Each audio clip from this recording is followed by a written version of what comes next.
Good morning everyone, সবাই কেমন আছো? আশা করছি সবাই ঈশ্বরের কৃপায় যে যেখানে আছো সবাই খুব ভালো আছো আর সুস্থ আছো। আমার গল্পনা আরও একটি ব্লগে তোমাদেরকে জানাই অনেক অনেক স্বাগত, অনেক অনেক শুভেচ্ছা। এখন ঘড়িতে বাজে সকাল 7:30, কিন্তু দেখো এত অন্ধকার করে এসছে যেন মনে হচ্ছে দিন পেরিয়ে রাতের শুরু। মানে কি বলবো, ঝুপ করে মনে যেন নেমে যাবে। আর আকাশটা এত ভালো লাগছে, কি বলবো, কিছু বলার নাই। তাই জন্য আমি আর ভিডিওটা না করে থাকতে পারলাম না, ভাবলাম তোমাদের সাথে শেয়ার করাই যাক। সকাল সকাল ঘুম থেকে উঠে আমাদের মায়েদের কিন্তু প্রচুর কাজ থাকে। আগে বাসি কাজ সারতে হয়, তারপরে পরের দিনের সমস্ত কাজ, রান্নাবান্না জোগাড় করা, ছেলে মেয়েদের স্কুলে পাঠানো, বরকে খাওয়ানো, নিজে খাওয়া, ঠাকুর দেওয়া, সমস্ত কাজ কিন্তু থাকে। তো এই সব কাজগুলো তোমরা যদি এক এক সময় এক একটা করে থাকো তাহলে কিন্তু মানে অবশ্যই সেটাকে গুছিয়ে করতে হবে। যেমন ফার্স্টে উঠেই আমরা কি করি, এক একদিন আমরা আগে কি করি, বাসন মাজি। কিন্তু আজ আমি দেখো একটু অন্যরকম কিছু করার চেষ্টা করলাম। মানে ফার্স্টে আজকে ঘুম থেকে উঠে স্নান টান করে আমি কিন্তু আগে ঠাকুর দিয়ে নিলাম। তারপরে এখানে এখন কচুর শাকটাকে সেদ্ধ বসিয়ে দিয়েছি, আর ইলিশ মাছটাকে কিন্তু জল দিয়ে রেখে দিলাম। আজ আমাদের বাড়িতে হবে ইলিশ মাছের হরেক পদ রান্না। হ্যাঁ, আজ আমাদের ইলিশ মাছের হরেক পদ রান্না হবে। কেন বললাম জানো? আজকে ইলিশ মাছ দিয়ে 2-3 রকমের পদ রান্না হবে। আর আমার মেয়ে যেহেতু ইলিশ মাছ খায় না, তো সেজন্য ওর জন্য আমি রুই মাছের ঝোল করে দিয়েছিলাম, আলু দিয়ে রুই মাছের পাতলা ঝোল। ইলিশ মাছটাকে এই যে ভাজছি, কার কার ভাজা ভালো লাগে, কার কার এমনি কাঁচা রান্নাতে ভালো লাগে, আমাকে কিন্তু কমেন্ট করতে ভুলো না। আমি এই যে ভাজছি 4 পিস মাছ, এটা বেগুন দিয়ে ঝোল করবো বলে ভাজছিলাম।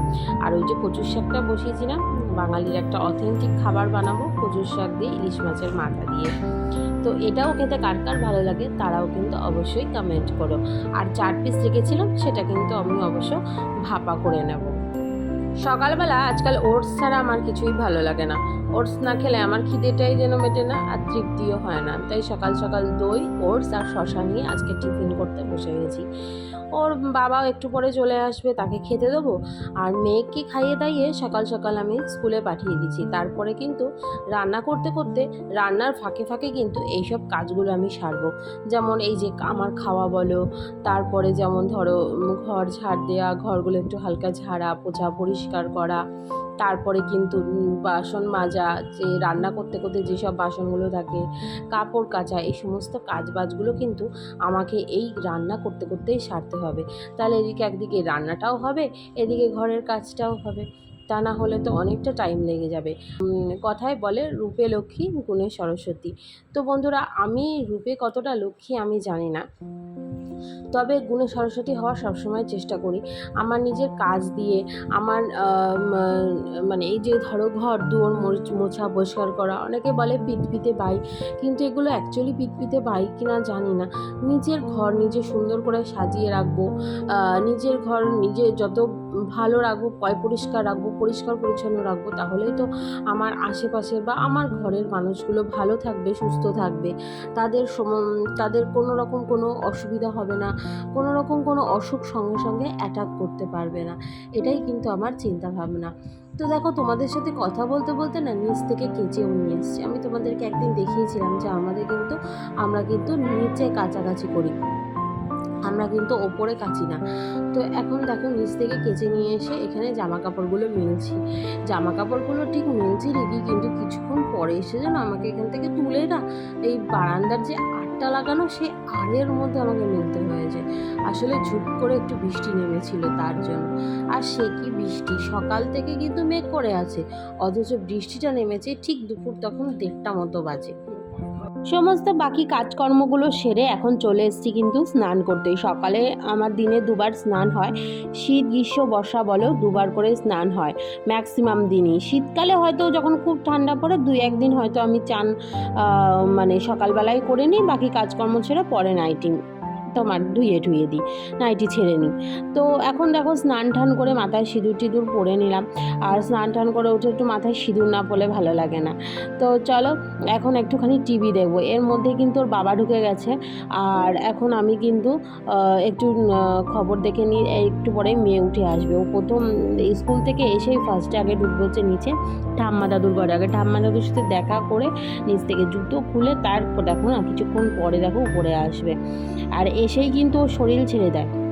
আর এসে প্রত্যেক দিন স্কুল থেকে এসে কী করে জানো, আর দেখো সারা দুনিয়ার বক বক বক বক, সারা দিনের যতক্ষণ থাকে না ততক্ষণকার বক বক ওর শুরু হয়ে যায়।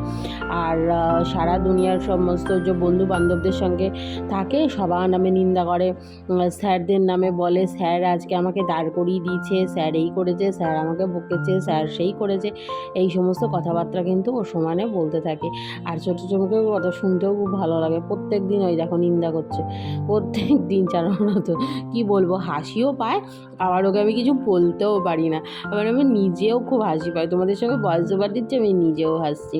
আর এখন কিন্তু সত্যি কথা বলতে কদিন ধরে টিভির সামনে থেকে চোখ সরছে না।